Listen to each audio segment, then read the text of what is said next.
اللہ اہل ایمان کو ہدایت کی دولت سے مالا مال فرمائے۔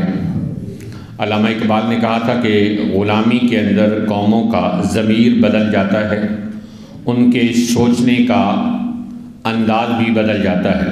تو ایک طویل عرصے سے جو باطل کا غلبہ ہے دنیا پر، اور مسلمان ایک طویل عرصے سے مغلوبیت اور مفتوحیت کا شکار ہیں، تو اس کی وجہ سے وہ غلام قوموں کی غلط اور حرام چیزوں کو بھی اپنانے کے لیے تیار ہو جاتے ہیں۔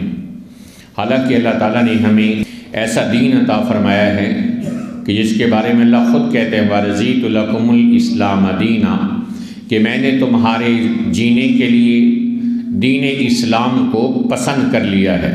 تو اللہ تعالیٰ نے جب ہمارے زندہ رہنے کے لیے دین کو چن لیا تو مسلمانوں کو ہر حال میں دین کو ہی فالو کرنا چاہیے۔